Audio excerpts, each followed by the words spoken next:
Rebonsoir Daniel, nous voici dans la période de questions, soit la deuxième partie de cette conférence. Alors, comme première question, une souffrance psychologique peut-elle avoir des effets sur le corps physique? Ben, c'est absolument évident. De toute façon, tous les phénomènes physiques viennent de... Ça tombe de tout partout. Ça a souffert dernièrement, je pense. Oui, ça a souffert dernièrement. Vois-tu, les phénomènes psychologiques, l'énergie vibratoire de l'astral engendre une forme vibratoire qui va nécessairement perturber l'entourage même de l'âme, donc les mémoires volatiles qui sont comprises entre l'enveloppe de l'âme et l'ego qui est centré. Là. On a déjà expliqué ça dans une conférence. C'est la semaine dernière, je crois. Alors, ce qui arrive, vois-tu, c'est que l'énergie même de l'astral qui est transformée par une souffrance, parce que c'est, disons, je ne peux pas expliquer en 15 minutes ou même en une demi-heure tout le phénomène même des transformations énergétiques au niveau de l'astral.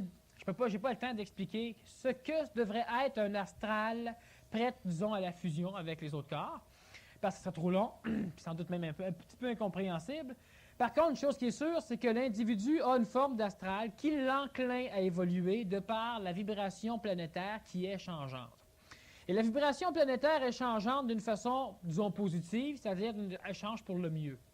Pour le mieux, toujours en relation avec le but qu'elle vise, donc elle se dirige vers ce but-là, disons. Et l'homme qui est en relation intime avec l'astral, donc la psychologie planétaire, n'a pas le choix, il doit évoluer, même s'il ne veut pas. Il est obligé d'évoluer, qu'il le veuille ou qu'il ne le veuille pas. Alors, ce qui fait qu'automatiquement, une souffrance psychologique ou n'importe quelle perturbation au niveau de l'astral, une perturbation, c'est quoi? C'est quand l'énergie astrale est rendue à un niveau, et cette énergie-là, en gros, est en harmonie avec le plan vital, en gros, de l'individu. Et ça, c'est en harmonie avec le plan physique, en gros, de l'individu. Donc, ta psychologie fit avec ton vital ou ta psychologie fit avec ton physique. Alors, quand on voit une personne, par exemple, qui est timide ou qui est colérique de nature, bien, normalement, ils ont un physique qui va avec leur état psychologique. Ce qui fait que les lignes des mains peuvent dénoter ou démarquer une certaine état psychologique d'un individu. La caractérologie aussi, la forme des sourcils, la forme, etc. Bon, un individu, évidemment, qui se conscientise, ben, n'a plus le corps qui va avec sa psychologie parce que la psychologie a changé. Et la psychologie changeant, donc la souffrance étant une lutte dans la psychologie, hein, une transformation de la mémoire. Alors, automatiquement, s'il y a une transformation dans l'énergie qui est en harmonie relative avec le plan physique, bien, automatiquement, si on transforme cette harmonie-là par la souffrance, par la peur à la longue, par le stress, qui est une peur à la longue, justement, bien, veut pas, l'harmonie physique finit par perturber l'énergie vitale. L'énergie vitale étant l'énergie qui retient les molécules ensemble, c'est-à-dire qui les oblige à prendre une forme et à garder la forme. C'est l'énergie vitale, c'est astral, c'est mémoriel. Bien évidemment, l'énergie vitale qui maintient le corps physique en molécules, parce que le corps physique, c'est astral aussi, c'est mémoriel, mais d'autres ordres, plus bas. Alors automatiquement, ce qui va arriver, c'est que si on perturbe l'énergie émotive, on perturbe l'énergie vitale qui maintient le corps en forme, donc on perturbe la forme du corps. Donc automatiquement, en perturbant l'énergie vitale, donc la souffrance, une perturbation de l'énergie vitale et astrale, en perturbant cette énergie astrale-là, on perturbe donc le corps physique. Sauf que la vibration astrale peut être perturbée violemment, radicalement, immédiatement, parce que l'homme est presque totalement astral, psychologique, émotif. Hein? Mais cette vibration-là, si elle persiste, donc la souffrance continue, par exemple, une souffrance morale, je te culpabilise continuellement pour la mort de ton fils, de ta femme, du policier du coin, de la voisine, du dépanneur, bon n'importe quoi, bien la souffrance, après quelques années, comme le stress, comme n'importe quel genre de symptômes psychologiques, bien, à la longue, ça va transformer l'énergie vitale, qui, à la longue, va transformer l'énergie physique. Donc, ça peut amener une maladie ou, évidemment, une mutation dans le bon sens du terme, malgré qu'en médecine et en sciences, on a décidé que toute mutation dans le règne humain serait une mutation négative, étant donné que l'homme est parfait. Oui. Alors, ce qui fait que une souffrance psychologique a des effets évidents sur le corps physique, mais ça prend un certain temps. Qu'est-ce que la schizophrénie et autres maladies mentales? Comment rejoindre ces personnes qui souffrent de cette maladie? Merci, Daniel. Bon. Alors, Daniel, je vais répondre bêtement et brièvement. pas bêtement pour toi, mais pour ton ego peut-être. Premièrement, c'est que, disons que si Daniel est psychiatre, ou si Daniel est psychologue, ou si Daniel est dans un cadre social où elle est obligée, de par son métier, de par son cadre social, d'avoir à traiter des schizophrènes ou des malades mentales, mais en réalité, ils ne sont pas malades mentales dans le sens ésotérique du terme, ils sont malades astrales, ou physiques aussi, parce qu'il y a des perturbations physiques qui empêchent l'astral et le mental de rejoindre le corps physique. Ben, on n'a rien à foutre avec ces personnes-là si ça ne nous concerne pas. Bon.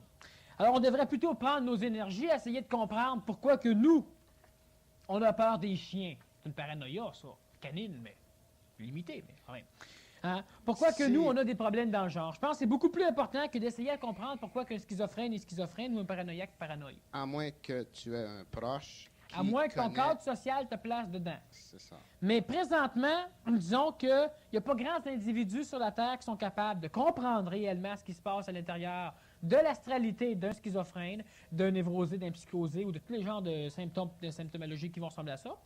Alors bref, vu qu'il n'y a pas de grands spécialistes pour comprendre ça, bien, je pense que même si toi, tu vis avec une personne qui souffre ça, bien, tu devrais te servir, disons, du phénomène de l'événement pour apprendre pourquoi ça te touche, toi. Pourquoi que l'extérieur vient manipuler ton astral personnel. Donc, pourquoi toi, tu es manipulé par ces phénomènes-là. Parce que c'est sûr que si tu n'es pas médecin, tu vois quelqu'un qui se coupe le bras puis qu'il y a un médecin pour s'en occuper, bien, c'est le temps d'observer pourquoi que ça te touche. Pas de te courir, tasser le médecin et t'en occuper. Si tu es médecin, bien, tu as choisi ça pour différents motifs, ou encore, on a choisi ça pour différents motifs à ta place.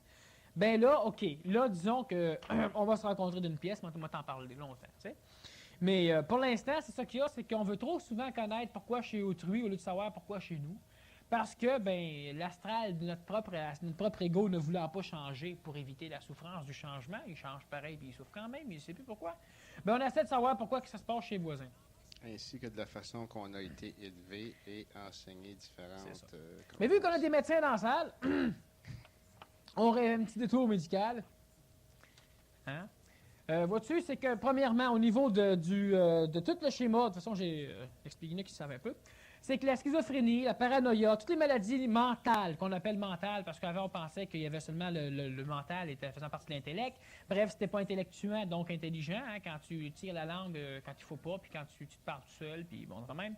Ben, automatiquement, on disait que tu n'étais pas intelligent parce qu'on ne pensait pas qu'il y avait l'émotivité. Bon.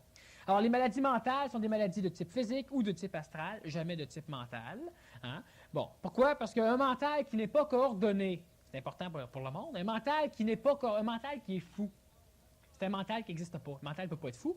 Et un mental qui n'est pas assez fort, bien, il est automatiquement teinté par son astral, ce qui est le cas de tout le monde. Bon. Et si la teinture est folle, bien, c'est l'astral qui est fou.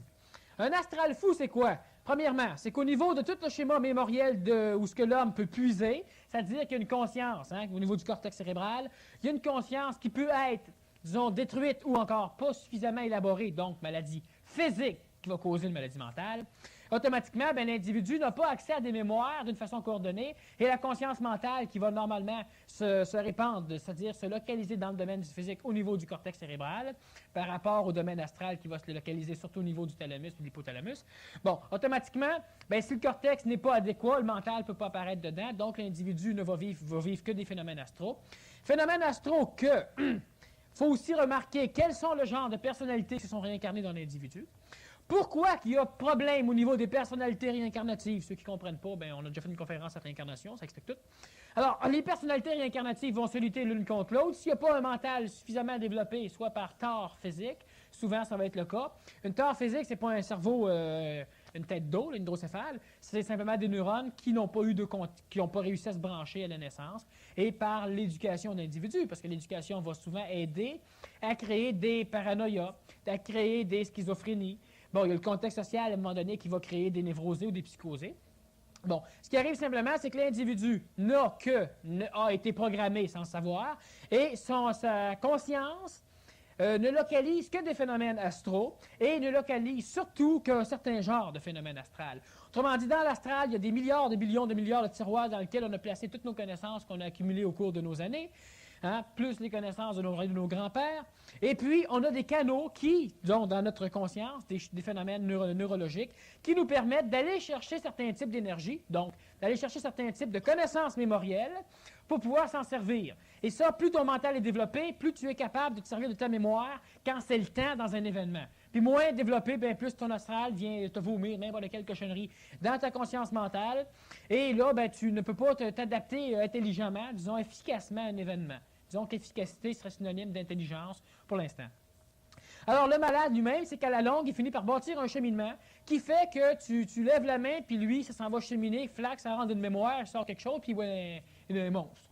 Ou bien non, il voit que tu l'agresses. Bon, alors, ce qui fait qu'à un moment donné, n'importe quel stimuli, au lieu de faire en sorte que le bon tiroir de relation, donc la relation entre l'événement extérieur, entre le stimuli extérieur et le stimuli intérieur se fasse, bien, automatiquement, l'individu branche ça toujours sur le même genre de tiroir. Alors, l'individu se crée un réflexe. Parce que les maladies astrales, qu'on appelle maladies mentales, qui sont de type astral, non, donc qui ne sont pas soumises à des torts physiques, ne sont que des maladies de réflexe. L'homme ou la femme finit par engendrer un réflexe qui l'oblige. Un réflexe, c'est quoi? Si vous placez votre jambe ici, qu'on tape ici, bon, là, je l'exagère un peu, là, voilà. Je ne l'ai pas exagéré. Terrible.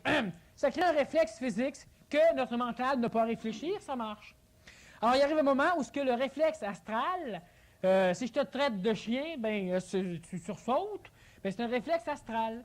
Mais il y a un moment donné où ce qu'on canalise, on bâtit un programme nous-mêmes, avec l'aide de l'extérieur, ça va de soi, ou ben, à un moment donné, n'importe quel phénomène extérieur, flash, ça sort tout de suite cette mémoire-là, puis on réagit. On est un malade mental. Il faudrait juste bousiller ce réflexe-là. C'est bousillable en tuant certaines neurones dans le cerveau. Ben, à travers les 11 ou 12 milliards qu'il y a, il faudrait savoir lesquels, qui marchent mal. Bon, ou repluguer ça d'une manière différente, c'est-à-dire refaire un cheminement qui permet à l'individu de devenir mental, donc de se servir. L'énergie le fait à l'insu de l'homme. L'homme est manipulé par Dieu, même s'il est manipulé par le diable aussi. Alors, ce qui arrive, c'est ça. Alors, ces maladies-là, c'est simplement des maladies de réflexe astral, puis ça se guérit par différentes façons. Prochainement, à un moment donné, ben, on va être capable de pouvoir programmer l'individu, c'est-à-dire le déprogrammer, puis lui donner les outils pour qu'il se programme lui-même. Donc, lui permettre, lui, d'être programmé par une forme d'énergie qui l'entoure, ce qu'on pourrait appeler la vie, le vital planétaire. Bon, il va le diriger un peu mieux que lui-même. Ça ne s'applique pas seulement pour ceux qui ont des maladies telles. Présentement, c'est l'humanité qui consciente. Tout le monde, disons, par rapport à ce qui pourrait être, tout le monde est malade. N'importe quel médecin va vous le dire. Hein? Bon, on n'est pas tous en santé. Sauf que, justement, présentement, disons que tout le monde aurait à refaire une programmation astrale. Une habitude, c'est quoi? C'est stupide, une habitude. Il n'a pas de bonne habitude. Même si c'est une bonne habitude, ça veut dire que vous le faites sans savoir que vous le faites. C'est pas une bonne habitude, ça. Hein? Il n'a pas de bonne habitude. C'est une programmation qui, par hasard, se trouve présentement à vous servir d'une façon, disons, qui est en concordance avec votre ego ou encore avec votre mental. Mais quand ça ne servira plus, vous allez le faire pareil. Une bonne habitude, c'est pas bien bon. Le gars qui fume puis qui aime fumer, il a une mauvaise bonne habitude. Il n'oublie pas de se l'allumer, il essaie de l'allumer. Quand il veut arrêter de fumer, il y a de mauvaise habitude.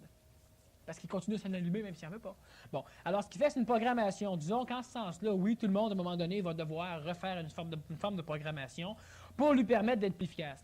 Mais dans la société, nous autres, présentement, on a une forme de programmation qui est multiple, donc qui nous permet d'être fonctionnel plus ou moins, ou bien non totalement dans certains cas, dans à peu près tous les événements que la vie va nous amener. Puis quand un événement nous tombe d'en face, puis qu'on capote, qu'on panique, bien, c'est parce que la programmation correcte pour pouvoir prendre un événement nouveau n'était pas faite. On va te programmer, tu vas souffrir l'événement parce qu'il y a transformation au niveau de ta programmation. Il y a transformation, donc résistance mémorielle, donc souffrance, tu vas souffrir. Puis à la longue, bien, à force de souffrir, à un moment donné, bien, l'événement arrive, tu passes par-dessus. Tu étais programmé. On programme l'armée pour ça avec. Je ne dis pas que c'est aussi génial, mais ça leur permet en tout cas de pouvoir tuer les autres sans trop avoir peur. Hein? Si la vie des autres vous intéresse. Est-ce que la neutralité dans l'émotion ressentie face à l'extérieur, soit la société, le détachement peut accélérer ou ralentir le processus de conscientisation chez l'individu? J'ai sauté un mot, là, parce que je ne le comprends pas. Est-ce que la neutralité dans l'émotion ressentie face à l'extérieur, la société, Le détachement peut accélérer ou ralentir le processus d'évolution ou de conscientisation chez l'individu. Bon. Premièrement, un processus de neutralité dans une émotion, c'est quelque chose qui n'existe que dans la psychologie astrale. Alors l'astral, voulant continuer à s'exprimer, va donc essayer d'admettre, de faire admettre par le mental, par la conscience mentale, la neutralité dans l'émotion. Laisse-moi m'exprimer, mais sois neutre. Autrement dit, ferme ta boîte puis laisse-moi faire. Bon. Même si on peut penser que la neutralité, c'est pas tout à fait ça, je déteste, mais je le dirai pas. Bien, à l'intérieur de toi, il y a une détestation, donc tu détestes, ce qui fait qu'il y a une forme d'énergie, d'accord, qui voudrait s'exprimer, que tu empêches de grossir, ce qui n'est pas mauvais, à la condition qu'elle ne grossisse pas par en dedans. Une émotivité, à un moment donné, qui n'est pas nécessaire par l'homme, ne devrait pas être permise par le mental de l'homme. Donc, l'homme doit être son seul maître et non pas avoir 2 maîtres en lui. Parce que si l'homme a 2 maîtres en lui, bien, il y a une guerre dans l'homme. Parce que les 2 maîtres, il y en a un qui se doit d'être maître, le mental, celui qui peut raisonner intelligemment, logiquement, mathématiquement, disons pour l'instant, efficacement. Et il y a l'autre maître, celui qui ne doit pas être maître, mais qui veut être maître. Puis le maudit problème du mental, c'est que lui se balance carrément d'être maître. Alors ce qui arrive, c'est que vu que le mental n'a pas d'ego, n'a pas d'émotivité, notre intellect s'en balance, si tu le veux ton char, t'aimes tant ça, prends le don, tu vas bien voir après, tu ne pourras pas le payer, puis c'est tout. Le mental s'en fout, ne veut pas être maître, le mental. C'est un problème chez l'homme, parce que l'ego qui n'a pas à être, veut être le maître. Alors, ce qui arrive, bien, la vie enseigne à l'ego, par la souffrance entre autres, même si ce n'est pas nécessaire. La vie enseigne donc à l'ego à faire confiance à son mental pour prendre des décisions. Comme ça, il ne souffrira plus. Il va se faire fourrer, mais il ne souffrira plus. Bon. Alors, ce qui arrive, c'est que le détachement, c'est quoi? Bien, le détachement, c'est encore une forme philosophique. Détachement, c'est une forme astrale, encore une forme spirituelle, qui dit que je dois me détacher. Alors, disons que si l'individu, je ne vise pas Claude, je donne un exemple, si l'individu n'est pas assez fort, si l'individu est encore dans l'enfance de l'évolution, malgré l'avancement génétique de notre société ici, bien, l'individu ne doit pas être soumis à la tentation. Ce qui était évident v'là 1000 ans, puis v'là 2000 ans, il ne fallait pas se soumettre à la tentation. Bon, parce que tu n'étais pas capable de contrôler l'émotivité astrale qui était pour surgir lors de la tentation, alors tu avais, disons, la sagesse spirituelle ou mentale de ne pas te soumettre à la tentation. Ça, c'est le détachement. Le détachement, c'est ça. Alors, ce qui fait que, est-ce par la neutralité? Non, dans l'émotion. Ressenti. Alors, donc, vu que l'émotion est ressentie, il n'y a pas neutralité, il y a farce. Il y a semblant, farce, une farce. Oui, mais en l'observant, Daniel, elle ne devient en pas l'observant, neutre. non, tu n'es pas neutre et tu ne deviens pas neutre face à l'émotion ressentie. Tu observes l'émotion, donc il n'y a plus d'émotion quand tu l'observes, l'émotion. Puis au millième de seconde que tu ne l'observes plus, il y a émotion, tu n'es plus neutre. S'il y a émotivité, il n'y a pas neutralité. Crème, si je ne l'aime pas, je ne suis pas neutre. Si je l'aime, je ne suis pas neutre. Si j'ai peur, je ne suis pas neutre. Si je suis courageux, je ne suis pas neutre. Alors, on pourrait dire, au lieu de neutralité, anéanti à ce moment-là. Non, parce qu'une chose qui n'est pas là ne peut pas être anéantie. Mais l'émotion, lorsque tu connais avec. Oui, tu l'anéantis pas, elle n'existe plus. Parce qu'elle n'a jamais existé. Parce que si tu connais avec, tu n'es pas dans tes mémoires. Si tu n'es pas dans tes mémoires, elle n'a jamais existé. Ça n'a jamais existé, elle n'a pas été anéantie non plus. Elle n'existe pas. Tu ne te bats pas contre ça n'existe pas. Les blagues, ils font, mais... Bon. Et le détachement. Le détachement, ça veut dire ne plus mettre de valeur quelque part. C'est des mots importants, là. C'est à l'extérieur un peu du cadre, mais c'est des mots mauditement importants. Bon. Ou des mots importants. Bon, le détachement. Ça veut dire ça, que je ne me soumets plus à la tentation. Je me détache des femmes, ou je me détache des hommes, je me détache des valeurs matérielles. Puis quand je suis dans la rue, bien, j'essaie de trouver logique que je me sois détaché.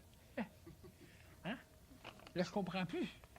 Mais en tout cas, non, le détachement, c'est une chose avec qui n'est pas correcte. Parce que le détachement fait par l'ego, pour essayer de ne plus subir lui-même, parce que le mental ne se détache pas. L'émotivité, c'est utile à l'homme. Pas les émotions nécessairement. La sensibilité, il y a des différents synonymes, il y a des choses dans le phénomène astral qui sont essentielles à l'homme. Bon. Alors, ce qui fait que ce n'est pas le détachement. L'observation, c'est bien différent. Est-ce que, donc, la neutralité ou l'émotion, ou le détachement dans l'émotion ressentie par rapport à l'extérieur, je déteste la société. Ouais, ben déteste-la pas trop parce que tu es assis sur une chaise qu'elle a bâtie. Bon. Hein? Tu sais, il y a des choses qu'on n'aime pas de la société parce que dans notre liberté ou dans certains de nos concepts, ben, sac ton camp va vivre dans le bois. Hein? Puis là, tu n'auras pas à être neutre par rapport à un sentiment d'extérieur, par rapport à une société. La société, elle a des torts, OK, mais, tu sais, veut dire, on a des sentiments face à la société, à l'extérieur, puis être neutre par rapport à ça, ça veut simplement dire se refouler, c'est ridicule. L'observation, c'est différent du détachement puis de la neutralité. Accélérer ou ralentir le processus d'évolution ou de conscientisation chez l'individu. Merci. Il y a seulement 2 moyens d'accélérer un processus de conscientisation. Puis, pour accéder à ces 2 moyens-là, il faut que l'individu soit prêt. Bref, l'individu qui n'est pas prêt ne peut pas accélérer le processus de conscientisation. Il peut vouloir l'accélérer, il va souffrir pour. Disons qu'il l'accélère un peu, par la souffrance, mais ce n'est pas une accélération consciente. Dans ces processus-là, il y a celui où l'individu s'observe et l'individu ne fait rien d'autre que s'observer. Donc, c'est la première phase du processus. L'évolution de l'homme se fait d'une manière manipulatrice, c'est-à-dire que l'homme et la femme n'ont pas le choix, ils évoluent. Qu'ils le veulent, qu'ils ne le veulent pas, ils évoluent. À un moment donné, ils finissent par découvrir qu'ils évoluent. Là, ils appellent ça l'évolution, puis là, ils tripent au coton, ils pensent qu'ils ont tout compris. Bon, ils évoluent. Les autres ne sont pas évolués. À un moment donné, l'individu essaie d'accélérer son évolution, puis ça ne marche pas. Là, il pense qu'il n'évolue pas, ou du moins pas aussi vite qu'il voudrait. Justement, il veut évoluer. C'est ça qu'il faut qu'il apprenne. Bon, arrêtez de vouloir. L'individu qui arrive là finit par s'observer. S'observant, c'est tout. Il ne condamne pas ce qu'il observe, il n'accrédite pas ce qu'il observe, parce qu'il observe, sans émotivité. Cet individu-là, automatiquement, accélère son processus de conscientisation sans souffrance, tant qu'il observe. Il souffre en maudit quand il n'observe plus. Bon. Par après, l'individu qui observe, qui veut évoluer, risque de passer par le même cheminement que l'autre qui voulait évoluer. Il y a un vouloir à un moment donné qui est bon. Le courage, c'est une forme, disons, d'expression de l'astral, l'expression colastrale de la volonté. Puis la volonté, c'est une volonté que je parle qui est un petit peu plus forte que la volonté du mental. Le mental n'a pas de volonté. Le mental fait des choses parce que c'est logique, c'est mathématique, puis ça a de l'allure. L'allure, pas par rapport à l'astral, ça a de l'allure parce que c'est logique et mathématique, parce que c'est efficace. Bon. Alors, ce qui va arriver, c'est qu'à un moment donné, l'individu, pour accélérer sa phase d'évolution, s'observe. Il y a encore une parcelle d'ego qui découvre que ça va mieux, donc qui veut que ça aille encore plus mieux, ça c'est l'ego, donc qui veut encore pousser l'individu à évoluer plus vite. Gros piège. L'individu va encore apprendre, on appelle ça l'initiation. Et par après, l'individu va être capable, parce que le mental se développe, d'accéder, disons, au 3e niveau d'accélération du processus, toujours parce qu'il est prêt, où l'individu va être capable de s'auto-établir des formes de programmation qui vont engendrer des nouvelles connexions au niveau de ses neurones, donc qui va lui permettre de pouvoir réfléchir plus rapidement, donc être plus efficace, plus logique, etc., puis avoir un accès à ses mémoires de manière plus évidente. Alors, ce qui fait que c'est les seuls moyens présentement mis à la disposition pour l'homme pour évoluer. Il y a une autre forme de moyen qui n'est pas mis à la disposition de la masse. C'est le moyen pris par certains idiots, qu'on appelle initiés. Puis voilà, ben ça, t'embarques là-dedans parce que t'es prête, puis on te verse plein de choses sur la tête. Puis à un moment donné, ben tu passes à travers tout ça. Ben non, tu meurs, mais jusqu'à date, tu meurs pas, tu passes.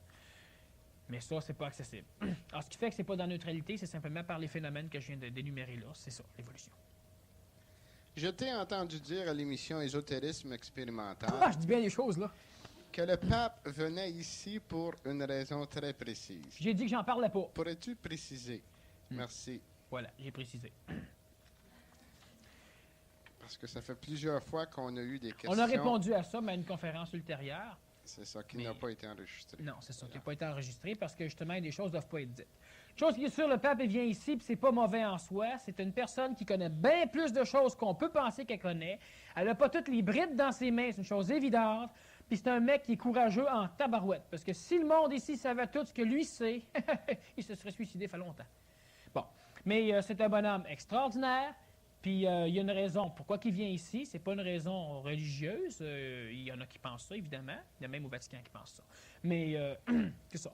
Là-bas, ben, on dit qu'on m'a forcé certaines réponses, alors j'ai répondu forcé.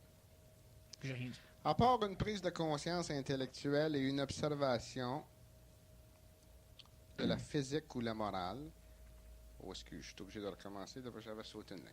À part une prise de conscience intellectuelle et une observation de la souffrance, physique ou morale, existe-t-il des méthodes pratiques pour l'éliminer? Tiens. Bon, des méthodes pratiques pour éliminer la souffrance. Ouais, dans le domaine du physique, il y en a plusieurs. D'ailleurs, dans le domaine de l'astral aussi, vu que les souffrances sont physiques ou astrales. Disons que l'une des méthodes, il y en existe, la preuve, ben, il y en a plein sur la Terre qui se droguent. Puis qui boivent. Alors, il y en existe.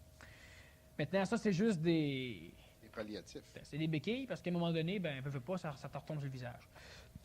Alors oui, il y a des techniques, mais ça demande énormément de temps à l'individu, parce que ou tu mets énormément d'énergie dans quelque chose, ou tu mets énormément de temps dans quelque chose. Alors, où ça prend énormément d'énergie, et peut-être même de souffrance radicale d'un premier moment, parce que pour arrêter la souffrance, il faut que tu comprennes. Si tu veux comprendre, il faut que tu comprennes, mais tant que tu ne comprends pas, tu risques de souffrir pour comprendre. Alors, ce qui fait qu'il y a des méthodes qui sont plus radicales, qui sont réellement pratiques, ça prend beaucoup moins de temps, mais disons que ça prend beaucoup plus d'énergie. Alors, il faut que l'individu soit prêt à mettre l'énergie pour pouvoir accéder à ça. Alors, il y a différentes techniques, effectivement, oui. Le temps de la façon que nous le subissons fait souffrir. Peux-tu élaborer? Merci, Normand. Bon, Normand, évidemment, le temps TEMPS veut dire le passage dans l'ère de l'âge de fer de l'homme, ou la température. Ça aussi, ça fait souffrir. Ou encore le temps chronologique dans le sens qu'on vieillit. Bon. Le temps. Qu'est-ce que c'est que le temps? Y a-t-il ici qui savent c'est quoi le temps? J'ai déjà essayé d'expliquer c'était quoi le temps. Puis tout ça, est-ce que j'essaie de l'expliquer? La grande majorité, du moins, ne comprennent pas que c'est quoi le temps. Le temps, c'est une quantité d'espace. L'espace, c'est ça ici. Ça fait partie de l'espace. C'est toute la matière. L'air, c'est dans l'espace. Puis l'espace, c'est quoi? L'espace, une quantité de temps. Voilà. Alors, ce qui fait que une personne qui avance le moindrement en ésotérisme finit par découvrir à un moment donné que le temps n'est qu'une conception de sa psychologie astrale et par rapport au temps, l'individu peut donc réussir, donc l'individu astral, à exister. La psychologie astrale, c'est quoi? C'est le schéma mémoriel de l'homme, donc le passé de l'homme. Et pour qu'il y ait un passé dans un continuum sans temps et sans espace, ben, il doit y avoir un temps et un espace. Donc, la psychologie émotive et astrale de l'homme a donc élaboré un processus pour lui permettre d'exister, processus d'ailleurs totalement illusoire, qui est le temps. Pourquoi, à un moment donné, un après-midi passe très rapidement et un autre jour, la même après-midi, passe très lentement? Votre monde vire à la même vitesse, sauf c'est digital, là, les chiffres changent tout seuls, mais le temps passe vite, le temps passe lentement. Pourquoi? Bien, c'est ça. Moi, je suis assis ici, puis pas déjà 5 heures dans mon autobus. Puis le voisin à côté, là, torieux. Mais c'est quoi le temps? Il n'est pas à la même vitesse pour l'un et pour l'autre, hein? Non, absolument pas. Absolument pas. Pourquoi que l'individu, quand l'individu se sent étranglé, l'individu est en train de mourir, par exemple, il se fait agresser, puis il ne peut pas se sentir, il est en train de se faire étrangler. Pourquoi il est capable, dans l'espace d'un instant, de revoir toute sa vie? Bien, essayez donc ça tout de suite de penser à toute votre vie en même temps. Pourquoi que dans un rêve, on peut rêver un rêve, ça prend 1 heure à raconter ou une demi-heure à raconter pour le rêver en 2-3 secondes? Parce qu'on est dans des continuums spatio-temporels différents. On est dans des temps différents. Le vieillissement, c'est quoi? Le vieillissement, c'est une transformation de votre matière physique obligatoire de par votre évolution pour permettre une acquisition de formes génétiques, donc de formes d'apprentissage, mais qui n'est pas contrôlée par aucune forme d'intelligence supérieure, donc par aucune forme de mental. Le corps physique refuse la transformation Donc, refuse le vieillissement. Pourquoi? Parce que la densification parfaite de l'ego, ben, c'est votre corps physique. Vous cherchez votre ego, regardez-vous dans le miroir, la pire densification de l'ego, c'est le physique. Par après, c'est ce que nous, on veut que notre physique soit. Ça, c'est l'ego psychologique. Mais l'ego densifié au total, c'est le corps physique. Votre ego refuse le changement parce que l'ego, c'est une mémoire. Donc, la mémoire refuse le nouveau parce que dans le nouveau, il n'y a pas le passé. Donc, dans l'événement présent réel, il n'y a pas le passé. Et l'ego ne pouvant pas faire face à quelque chose de présent, sauf si elle le connaît. Donc, si elle le connaît, elle l'a en mémoire. Quelque chose de neuf, elle ne le connaît pas. L'ego refusant ça, bien, l'ego ne veut vivre que par le passé, mais l'ego est obligé de se transformer. Il n'y a pas le choix, il est obligé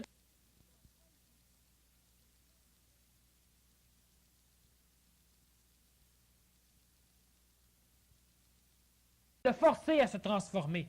Donc, l'ego change et refuse, souffre. Mais automatiquement, le corps physique aussi change. Mais automatiquement, le corps physique, même aberré, c'est-à-dire sans astral, sans mental, mais assujetti totalement par le système de l'astral relié au système endocrinien, le système vital entre les deux, qui est le système de la vie, le système qui conserve la mémoire, bien, automatiquement, le corps physique, sans le savoir, refuse la transformation. Et refusant la transformation, il y a donc une lutte. Et dans la lutte, il y a perte d'énergie. Perte d'énergie physique, perte d'énergie vitale, perte d'énergie psychologique, transformation radicale, parce que c'est impossible que l'homme ne veuille pas se transformer, pas dans l'état actuel des choses, pas l'homme psychologique. Donc, il y a une transformation avec épuisement physique, épuisement vital et épuisement psychologique. Une forme d'épuisement psychologique, quand tu es jeune, ça ne te dérange pas de changer de job. Puis quand tu es âgé, ça te dérange en maudit de changer de job. Épuisement psychologique. Alors donc, transformation avec épuisement donne vieillissement tel qu'on le connaît sur tous les corps. Alors le temps, de la façon que nous le subissons, j'imagine donc c'est le vieillissement vu qu'on le subit, fait souffrir, parce qu'on ne veut pas souffrir, mais c'est ça le phénomène de la souffrance, donc du vieillissement. Alors il y a transformation, qu'on le veuille ou qu'on ne le veuille pas. L'individu qui ne veut pas comprendre un nouvel événement, bien il panique, puis il vire fou, ben non, il souffre, il change pareil d'un bord ou de l'autre. Mais il change. C'est une évolution parce que les êtres qui vont naître par après vont pouvoir bénéficier de son vécu. Mais lui, personnellement, dans son laps, disons, de vie, il ne voit pas ça en évolution, mais par rapport à l'évolution planétaire, c'est une évolution. Très lente, mais une évolution quand même. Mais l'individu se transforme avec épuisement d'énergie. La vie n'est pas là pour que tu vieillisses. C'est ridicule de mourir. Présentement, on meurt encore. À un moment donné, on ne mourra plus. Pourquoi? Parce qu'on va devenir des marathoniens de l'évolution, c'est-à-dire qu'on va accepter la transformation, on va accepter l'évolution, puis il n'y aura plus de perte d'énergie dans la transformation. Il va y avoir que conservation et même récupération d'énergie. On va augmenter notre schéma énergétique. Alors, c'est pour ça qu'on subit le temps.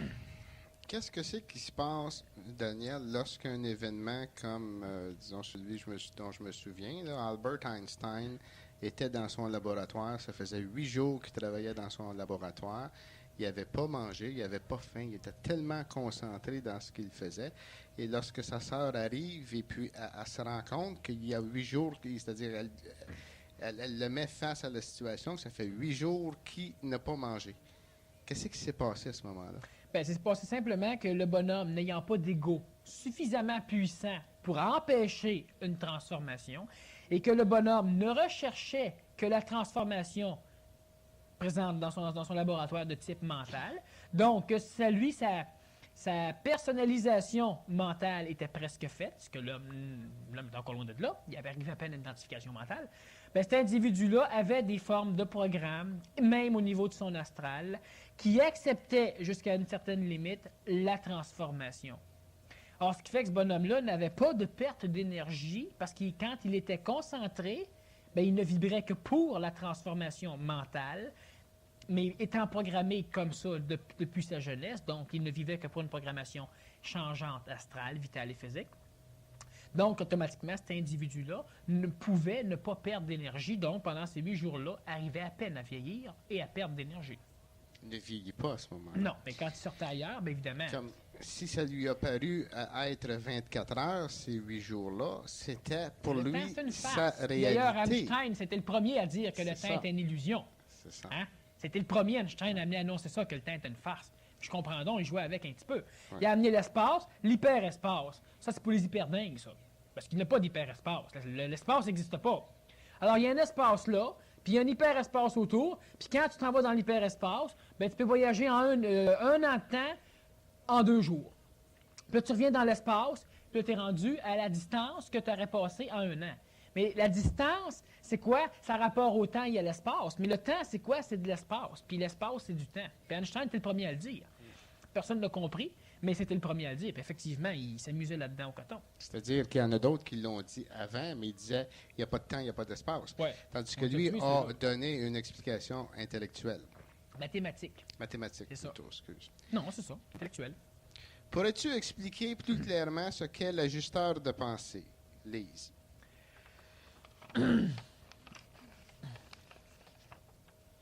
Bon, c'est des questions qui reviennent assez souvent parce qu'on les explique assez souvent.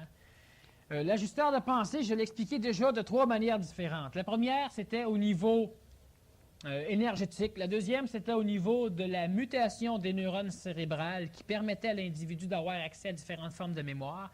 Et la parcelle neurologique mutée était l'ajusteur de pensée. Et la troisième manière, c'était que l'ajusteur de pensée, ben, c'était un concept psychologique, une illusion de l'astral, puis une farce. Et puis ces 3 manières-là sont vraies, tout dépendant de quel individu qui capte le message, puis ce qu'est pour lui l'ajusteur de pensée. Disons que l'ajusteur de pensée, ouais, c'est ça. Il faudrait à un moment donné peut-être qu'on étire ça encore sur 1 heure ou 2, mais je pense que je n'aurai pas le temps là. On l'a déjà expliqué assez souvent. Pourquoi celui qui a une fracture à une jambe souffre plus que celui qui a plusieurs membres de brisés? Ça fait tellement mal qu'on ne sent plus la douleur. Pourquoi? Bon, parce qu'il y a des processus... Ah, ça c'est Carmen. Je pense. Il y a des processus au niveau physique et astral et mental, donc cérébral, qui permettent à l'individu de ne pas mourir par un choc neurogénique causé par, disons, une hyperstimulation neurologique qui va entraîner un désordre total dans son organisme et puis ça peut l'amener assez loin jusqu'à manger les pissenlits par la racine. Alors, ce qui arrive, c'est qu'un individu qui a trop de stimuli de souffrance va soit perdre connaissance, qui est un des phénomènes, ou, à un moment donné, bien, le corps va arrêter carrément de lui transmettre parce que là, ça serait réellement dangereux. Alors, il y a un paquet de phénomènes endocriniens, il y a un paquet de phénomènes biologiques qui vont se passer pour, justement, interdire à l'individu de souffrir. Bon. Ça, c'est logique. Un individu, par exemple, qui se brûle dans un incendie ne souffre pas. Parce que l'interprétation dans la région cérébrale de la douleur, par exemple de la main brûlée, je ne parle pas d'une main carbonisée, une main brûlée, carbonisée, il ne sent plus non plus parce qu'il n'y a plus de nerfs pour transmettre, mais une main brûlée. Alors, la partie qui, normalement, devrait interpréter ça comme étant une douleur, l'individu le perçoit, mais l'individu n'y est pas attentif parce que l'individu est trop attentif à sa survie. Alors, il y a donc des contextes au niveau physique qui obligent l'individu à vivre, parce que l'individu n'a pas le choix, hein, sauf s'il se suicide, mais l'individu qui se suicide, c'est parce qu'il y a un astral et une parcelle de mental de développer, parce que les animaux ne se suicident pas. Il y a des phases d'animaux qui vont se suicider en masse, là, mais eux autres, c'est simplement parce que c'est génétique dans leur code, ça n'a aucun rapport avec l'astral, ils ne décident pas de se suicider. Ils ne savent pas qu'ils se suicident. Bon. Alors donc, notre individu lui-même, ce qui va arriver, c'est que le corps physique, à un moment donné, empêche l'interprétation de ces phénomènes-là. Ma main vient d'être brûlée parce que j'ai ouvert une porte, mais crime, le feu y est pris. Dehors, après, puis pas mal après, m'a commencé à sentir que je me suis brûlé la main. Puis là, ça va faire mal. La douleur est toujours là, mais non interprétée par la conscience, parce que la conscience va être localisée ou focalisée dans une région plus particulière de notre cortex. Bon, la conscience, c'est un phénomène, ça, qui se déplace. J'ai déjà expliqué à un moment donné que s'il y avait un camion de 15 tonnes qui te passait sur le pied, bien même, ça faisait mal aux pieds. Puis même si je te piquais une aiguille d'une fesse, tu ne sentirais pas l'aiguille. Toute ta conscience est localisée dans l'endroit dans le pied ou dans l'endroit qui va recevoir les stimuli du pied. Pas dans les fesses que je pique avec l'aiguille. Tu sais, il m'a dit, t'as gagné 1 million. La conscience n'est pas placée dans ces endroits-là. La conscience se déplace. Alors, un individu qui a plusieurs fractures, bien, à un moment donné, il va souffrir lentement, un peu, pas trop vite. Puis évidemment, tout dépendant encore du genre de nerf qui peut être stimulé, parce qu'il y a des genres de fractures ou genres de problèmes qui sont hyper douloureux. Hein? Quelqu'un, par exemple, qui a des pierres à la vésicule biliaire, des pierres au foie, disons, qui sont dans le déplacement, une rage de dents. Tu auras beau avoir 20 dents qui vont faire mal, tu vas le sentir. Pourquoi? Parce qu'il y a ça, il y a des phénomènes au niveau du cerveau qui sont assez complexes à élaborer en conférence comme ça, là. On va le faire à un moment donné au niveau d'un cours, mais pas là, qui, justement, interdisent à l'individu de mourir par un excès de souffrance. Tout ce que tu as là, ça ne te tuera pas, mais la souffrance peut te tuer. Fait que tu vas au moins souffrir. Mais une fracture de bras, tu vas souffrir parce que là, le phénomène réflexe, donc, le phénomène d'instinct de conservation n'entrera pas en fonction parce que ça n'est pas nécessaire. Alors, ce qui fait que l'individu va souffrir moins s'il y a plusieurs sympathies traumatisées. Moins, enfin. Il ne souffrira pas, c'est-à-dire que les souffrances, les blessures n'additionneront pas des souffrances sur son schéma. Il peut souffrir autant qu'un gars qui a un bras cassé. Encore là, il faut voir l'interprétation astrale de la souffrance du bras, ça va de soi. Alors, c'est pour ça. Quels moyens prendre pour ne pas souffrir? Tous les moyens. Accepter que la mémoire se transforme? Point d'interrogation. Comment? Point d'interrogation. Jocelyne. Alors, Jocelyne, accepter que la mémoire se transforme, évidemment, c'est la mémoire qu'il faudrait qu'il accepte ça. Bon. Puis c'est évident que si la mémoire accepte la transformation, bien, ça va ôter les souffrances, mais ça ne veut pas dire que l'individu va évoluer. Alors, il y a d'autres parcelles de sa psychologie, de ses plans qui peuvent souffrir. Le vital peut souffrir, le physique peut souffrir, le mental avec. Disons que si le mental est capable de gérer les transformations de l'astral, il n'y a plus aucun problème, l'individu ne souffre plus, puis l'individu évolue. Mais la souffrance, présentement, la meilleure chose, c'est pas d'être à la quête, de partir à la quête du Graal anti-souffrance, hein? C'est de comprendre les mécanismes de la souffrance, de voir effectivement que quand l'on souffre, c'est un empêchement, c'est-à-dire qu'on ne veut pas transformer quelque chose en nous, c'est pour ça qu'on souffre. Tu veux t'en aller, je veux pas. Je vais me faire couper un bras. Ça fait bien plus mal à ma psychologie qu'à mon physique. Hein? Bon, parce que c'est la psychologie qui empêche le physique d'évoluer. C'est la psychologie. Pourquoi tu ne viens pas faire du jogging avec moi parce que tu es paresseux? Parce que tu ne te penses pas capable. Parce que c'est un mot, paquet de raisons. C'est pas le physique à moins qu'il te manque une jambe. Puis même là, Terry Fox traversait la moitié du Canada avec une jambe en moins. Hein? Et c'est pas le physique qui te nuit. On pense que le physique nous limite parce qu'on est trop large pour le développer pour qu'il ne nous limite plus. Fait qu'on dit qu'il nous limite, le physique. Il ne nous limite pas, le physique. Mais toi, ta psychologie est trop large pour le faire travailler pour qu'il ne te limite plus. C'est ça le problème. Trop large ou programmé en fonction de ça? C'est ce que j'appelle trop large. Donc, tu es programmé en fonction de ça. Alors, ce qui arrive présentement, il faut juste comprendre les mécanismes même de la souffrance. Je pense qu'on les a assez élaborés. Puis observer quand ça se passe. Et automatiquement, on n'aura pas à se programmer, pour l'instant, du moins, pour que notre émotivité se transforme, mais automatiquement, elle va se transformer. T'sais, exactement comme quelque chose qui ne va pas dans ma tête, ça ne marche pas, je souffre. Je vais voir un médecin, un psychologue, un psychiatre ou quelqu'un qui me donne un conseil. J'écoute son conseil. C'est mon mental qui écoute, puis ça a de l'allure. Puis après ça, ben c'est vrai. Je ne souffre plus. La transformation s'est opérée. J'ai plus de souffrance. Mais j'ai pas eu à souffrir pour arrêter de souffrir. Je ne peux pas travailler pour ça. Alors, la chose la plus facile pour l'instant, puis c'est la meilleure affaire, parce que dans une conférence, donner trop de choses, ça amène du monde à trop de problèmes. Hein? Alors, quand on leur parle face à face, c'est différent. Présentement, disons que la meilleure chose, Jocelyne, c'est ça, c'est que tu essaies de bien comprendre les mécanismes qui vont gérer la souffrance. Puis observer quand l'on souffre, c'est un refus d'une transformation. C'est pas de dire « faut que je me transforme ». Alors, disons présentement, puis c'est un très bon moyen. La souffrance dure tant que l'homme se prend au sérieux. C'est ce que les conférenciers disent. Même si l'homme ne se prend pas au sérieux, la souffrance reste quand même parce que l'homme n'est pas dans sa pleine conscience. Pour l'homme en voie de conscientisation, comment réagir face à la souffrance, surtout quand celle-ci l'obsède tous les jours? Voilà, cet homme-là se prend au sérieux. Parce qu'un individu qui ne se prend pas au sérieux ne souffre pas. Donc, on va élaborer c'est quoi se prendre au sérieux. Je n'élaborerai pas trop parce que pour une fois, Ça n'a pas été dit en conférence. Hein? Vous n'aurez pas besoin d'acheter la cassette pour le savoir. Mais ça va être dit dans une prochaine conférence qui va s'intituler « L'humour dans l'évolution ». On va rire ce soir-là. Faites-moi confiance.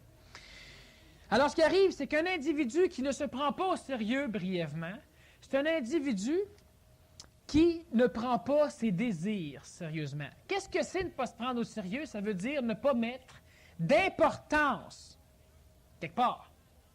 Alors, si toi, tu me lances un verre d'eau au visage, je me prends pas au sérieux. Mais franchement, tu aurais pu faire attention. Mais c'est que je mets de l'importance sur le fait qu'il aurait pu ne pas faire ça. Donc, je me prends au sérieux. Savez-vous c'est quoi l'humilité vraie? Pas celui qui est modeste et qui s'en vante. La vraie humilité. Bien, l'humilité, c'est quelqu'un qui, premièrement, ne sait pas qui est humble. Ça va de soi, parce que quand l'ego, c'est ça, il y a déjà une phase d'humilité qui disparaît. Bien, c'est une personne qui ne se prend pas au sérieux. L'individu qui souffre ou qui en est même, qui finit à un moment donné par être angoissé ou même par être névrosé ou à un moment donné, je ne sais pas ce que, obsédé, bien, c'est un individu qui attache de l'importance à ce qui l'obsède. C'est pour ça que la chose l'obsède. Donc, l'individu se prend au sérieux. Se prendre au sérieux, ça ne veut pas dire de se donner de l'importance par rapport à notre ego, à la personnalité qui rayonne. C'est pas ça, ne pas se prendre au sérieux. Ne pas se prendre au sérieux, c'est de ne pas attacher d'importance à quoi que ce soit, tout en faisant ça sérieusement. C'est important. La vie, c'est pas important. Fait que je m'en vais me suicider. Mais la mort, c'est plus important, non? Ben pourquoi de bord tu restes pas en vie? Bon, ben c'est comique. C'est ça. Ben vu que tu es vivant, ben reste vivant pour l'instant. Tu prends rien au sérieux. Tu n'attaches pas d'importance à ni un ni l'autre, donc tu es beaucoup plus enclin à faire ce que tu appelles souvent les voies du Père, c'est-à-dire à suivre le chemin que la vie a tracé pour toi là. Qui n'a pas... La vie te dresse un chemin sans souffrance, sans résistance, avec tout ce que tu as besoin, puis même bien plus que ce que tu as besoin. Mais ça, il faut que tu t'en ailles. Tiens, mon char s'est fait voler, il faut que je marche, il faut que je prenne l'autobus. Ça ne veut pas dire que tu pourras rire, tu n'es pas un clown. Tu peux rire si ça te tente, mais le rire peut camoufler un phénomène. Mais tu n'es pas un clown. Par contre, tu n'es pas obsédé, ça fait 20 chars qu'on te vole. Bon, ben, crime, arrête d'être obsédé, mets-toi un cadenas dessus, achète-toi plus de char, achète-toi un chien, mets là-dedans. Il y a quelque chose à faire. Mais tu attaches trop d'importance au phénomène. Donc, tu es obsédé. Donc, tu te prends au sérieux. Parce que l'ego de l'homme, c'est pas juste l'apparence physique avec nos vêtements, nos maquillages, puis tout ça. C'est pas juste notre langage, puis ce que les autres pensent de nous autres. L'ego de l'homme, que l'homme connaît, c'est ce qu'il est en réalité, qu'il connaît presque pas. Ce qu'il veut être. Ah, ça, il pense que pas se prendre au sérieux, c'est jouer avec ça. Puis il est ce que les autres pensent qu'il est. Puis il pense que pas se prendre au sérieux, c'est pas faire attention à ça. Non. Pas se prendre au sérieux, c'est quoi? Il faut que toutes les émotions, que tous les stimuli qui naissent dans l'astral, bien, il faut que ces affaires-là, on ne leur attache pas de l'importance. C'est juste ça. Ça, c'est ne pas se prendre au sérieux. Puis l'homme ne peut pas souffrir dans ce temps-là. On va y revenir, mais l'humour dans l'évolution. La peur peut-elle faire évoluer un individu en changeant ses vibrations? Certains sorciers se servent de la peur dans leur initiation. Cette méthode est-elle encore valable? Maurice. Bon, vois-tu la peur, Maurice? La réelle peur, celle qui fait peur, la seule chose qu'elle peut faire, c'est évident qu'elle transforme un individu. Normalement, la peur va transformer un individu qui est sujet à la peur, donc un individu qui ne peut pas contrôler, c'est-à-dire qui ne connaît pas la peur, qui ne connaît pas les mécanismes de la peur. Bien, cet individu-là va se ramasser normalement, on parle de sorcier, on ne parle pas de mage. Effectivement, les mages n'ont jamais fait d'initiation dans laquelle était placée la peur. Les mages ont pu faire peur pour montrer, enseigner à un individu qu'il n'était pas prêt, qu'il n'y a pas d'affaire là. Puis si l'individu a un ego, donc un orgueil de savoir tellement puissant qu'il vient même jusqu'à espionner, bien s'il en veut des chauves-souris ou des monstres dans le visage, il va en avoir, parce qu'il n'est pas prêt. Mais le sorcier, la différence entre un sorcier et un mage, le sorcier c'est la magie noire, le mage la magie blanche, Merlin l'Enchanteur était un mage. Alors voilà, le sorcier va se servir de la peur, c'est normal, parce que la peur va simplement permettre à l'individu d'entrer en contact avec le côté obscur des forces qui régissent notre astral planétaire, donc des forces sataniques, donc du mal. Alors ça fait des maudits bons sorciers. Ça donne des résultats plus rapides, mais le prix est beaucoup plus cher. Très. Les initiations au niveau de la peur, aujourd'hui, ce serait simplement dans le sens que toi, tu es presque prêt à connaître la peur. Donc, à connaître, à vivre les mécanismes de la peur. Donc, à la connaître suffisamment pour pouvoir cheminer avec elle suffisamment pour l'annihiler à tout jamais. À tout jamais, c'est une farce, parce que tu vas toujours avoir peur qu'il va se passer de quoi, mais automatiquement, tu l'éteins. Donc, ça te donne l'impression que tu n'as plus peur. Tu n'es pas courageux. Tu es loin d'être courageux. Tu n'as pas peur. C'est pas pareil. Alors, ce qui arrive, c'est que ces rares initiations-là vont encore servir d'un temps qui s'en viennent, mais c'est exclusivement réservé à des individus qui, d'une façon certaine, ne mourront pas lors de l'initiation, mais vont traverser l'initiation. Alors, vois-tu, c'est que les initiations qui s'en viennent, faites par des mages ou par des personnes qui vont être assez conscientisées, on a fait assez de gaffes là-dedans, puis l'homme courant, même vous autres, hein, vous faites assez de gaffes là-dedans. Ce qui arrive à un moment donné, c'est que les initiés, tu sais, moi, puis vous autres, on a fait assez de gaffes, on a fait assez suffisamment, qu'à un moment donné, on va faire attention. Alors, si tu peux être initié par la peur, tu vas venir. Mais tu ne tomberas pas dans le côté satanique, tu vas mourir ou tu vas passer. Alors, ce qui fait que c'est très, très, très limité, les initiations par la peur aujourd'hui, puis ça va l'être aussi au niveau du futur. Mais ça a un certain bon côté, oui. C'était plus, il y en avait plus autrefois que... Oui, mais il y avait beaucoup qui s'en allaient du côté satanique aussi. C'est ça. Mais il y en avait qui étaient faites pour ça. C'est ça. C'était normal. Mais ça, c'était dans l'ancien monde, qui était l'ère de la croyance. Là, évidemment, on parle d'une peur race. terrible, là. Une peur absolument terrible. Si on parle de l'autre genre de peur, qui était simplement, il faut que tu aies peur pour que tu puisses me respecter après en tant que maître, bien là, c'est plus pareil. C'est de toute façon, disons, très astral, puis c'est pas de ça qu'on va se servir. Parce que les gourous qui ont besoin de disciples, bien, m'a dit franchement, il va y avoir de moins en moins de disciples pour aller les voir. Hein? Le fait de prendre de la drogue, quelle qu'elle soit, peut-il amener une personne à évoluer plus rapidement? Marielle. Bien, lequel qu'elle soit, non. Parce qu'il y a des drogues, de toute façon, qui vont amener l'individu à avoir des phénomènes, des contacts dans l'astral. Parce que toutes les drogues amènent que des contacts dans l'astral. Les drogues ont aidé certaines formes d'évolution dans l'Antiquité pour permettre à des corps non développés suffisamment de pouvoir justement voyager dans des sphères astrales assez évoluées pour pouvoir augmenter leur schéma vibratoire astral, donc vital, donc physique, donc évolué. Aujourd'hui, il n'y a plus une seule drogue qui est capable de faire en sorte qu'un corps physique, qu'un corps vital, qu'un corps astral, puis qu'un corps mental évolue. Présentement, l'homme est en évolution de par son principe mental. Et la drogue n'affectant que son principe astral dans le voyage et détruisant des neurones du cerveau à l'endroit où va se placer la conscience mentale, alors les drogues ne font que nuire à l'homme qui veut évoluer. L'homme peut avoir des feelings, disons, des semblants de contact supramental. L'homme peut effectivement entrer en contact avec une mémoire supramentale, donc avec l'astral supramental, un laps de temps, mais l'homme s'auto-détruit en prenant des drogues. Présentement, le mental de l'homme est capable de stimuler suffisamment l'individu, soit par des techniques ou soit parce que l'individu en est rendu là seul. Le mental est capable de stimuler suffisamment l'individu pour donner à l'individu les mêmes trips que la drogue va donner, sans séquelles puis sans quoi que ce soit. C'est pas nécessairement plus utile pour l'évolution, mais ça n'empêchera pas l'évolution de ce corps-là, parce que les drogues nuisent au corps.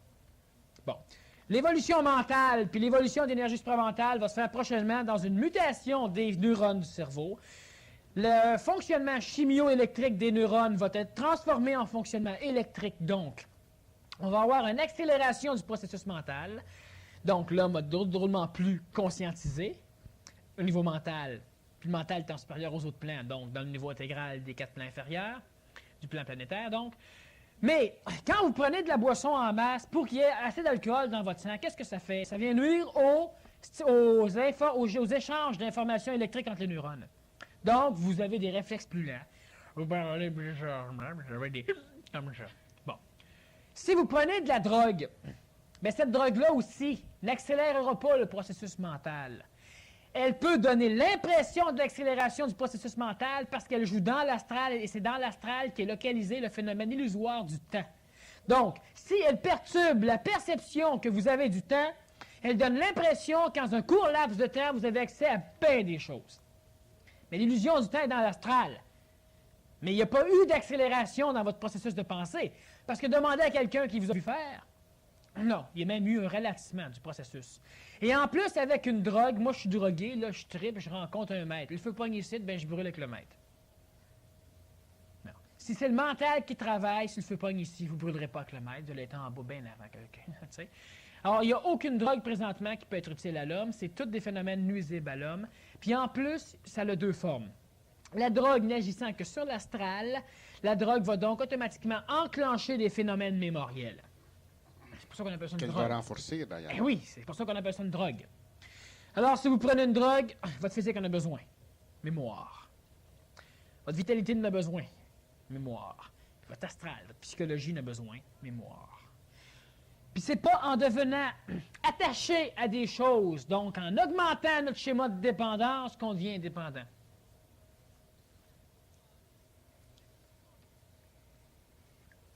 Une question assez longue ici, Daniel. Là. Il y en a plusieurs longues. J'essaie de passer les plus courtes en premier parce que le temps avance. On va en passer une longue. L'énergie cosmique n'est-elle pas calculée dans le temps planétaire? Alors, lorsque l'énergie cosmique descend en l'homme, l'homme sent un vide total en lui, sans aucune pensée, sans aucune émotion. Ce vide total que l'on ressent lors de cette descente d'énergie serait-elle la cause que l'énergie cosmique ne fait pas partie du temps planétaire? Et lorsque l'on ressent ce vide, on s'ennuie parce qu'on a l'habitude de penser. Alors, on crée notre propre souffrance psychologique, mais cet ennui ne serait-il pas un ennui différent de celui que l'on connaît? Sylvie. Disons, Sylvie, que je pourrais répondre à oui. Non? Parce que je pense qu'elle répond à bien des choses. Sauf que l'ennui que l'on connaît à ce moment-là, c'est pas un ennui différent. C'est simplement un phénomène émotif, astral, qui s'exprime. Hein? Et puis, effectivement, il y a des choses au niveau de l'astral qui ne peuvent pas s'exprimer, c'est-à-dire qu'on ne peut pas penser, comme justement tu disais, Sylvie. Alors, si tu ne peux pas réussir à faire sortir des images, parce que tu penses pareil, tu penses que tu ne penses pas, mais tu ne penses pas sur tous les plans. Donc, tu n'as pas le visuel, l'olfactif, le gustatif, l'auditif, bref, dépendant évidemment comment tu arrives à penser, en couleur, en noir et blanc, en mots ou en visuel, des formes, des dessins. Mais il y a une émotivité astrale quand même qui veut s'exprimer, ne pouvant pas s'exprimer de la façon qu'elle veut. Donc, elle aimerait parler, elle aimerait triper sur ce qu'elle a vécu, elle aimerait n'importe quoi. Bien, elle s'exprime quand même par une lassitude.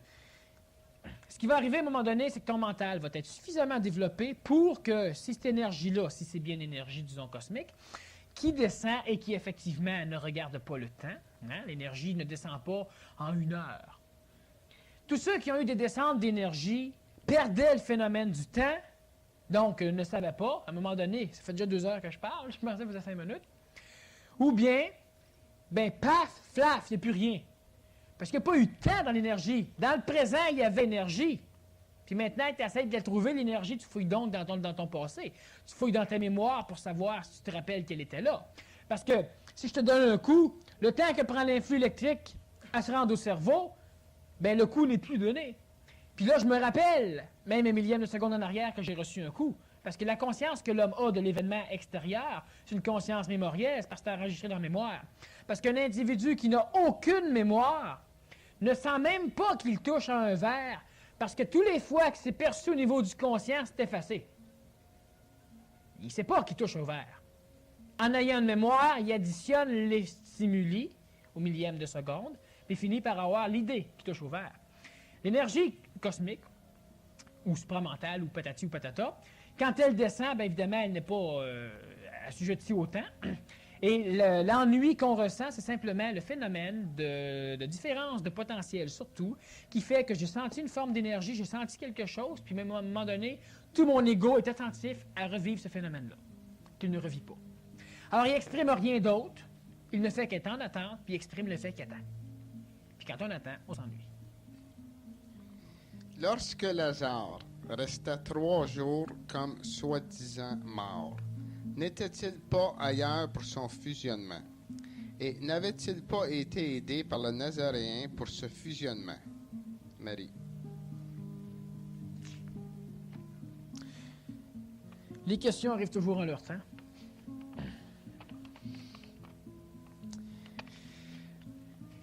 Une chose est sûre, c'est que celui qui est rentré dans le sépulcre, il fallait qu'il ait une confiance absolument extraordinaire, mais une confiance qui était placée dans sa vie, non pas dans la vie, mais dans sa vie qui vivait dans la vie pour faire ce geste. Maintenant, pour ce geste, peut-être que toi, tu peux. Moi, j'ai fait mon petit bout, tu peux peut-être faire ton petit bout. Bon, on n'a pas le temps, c'est pour ça que je dis que les questions arrivent toujours en leur temps. Non, à un moment donné, disons qu'on va peut-être revenir plus longuement sur les enseignements du Nazaréen, donc les enseignements donnés à Lazare. C'est une forme d'initiation. Il n'est pas fait d'erreur, le Nazaréen. Tu meurs, tu passes. Lui, il a passé. Alors, il s'est passé énormément de choses. Évidemment, ça l'a aidé à son fusionnement. Fusionnement des corps primaires, donc les 4 corps planétaires. Alors, c'est ça que le Nazaréen a fait avec. Mais ça, on va revoir ça beaucoup plus tard. OK. Alors, je te remercie, Daniel. Je m'excuse pour les questions qui n'ont pas été répondues parce qu'il y en a plusieurs et puis il est déjà 11h05. Alors, merci.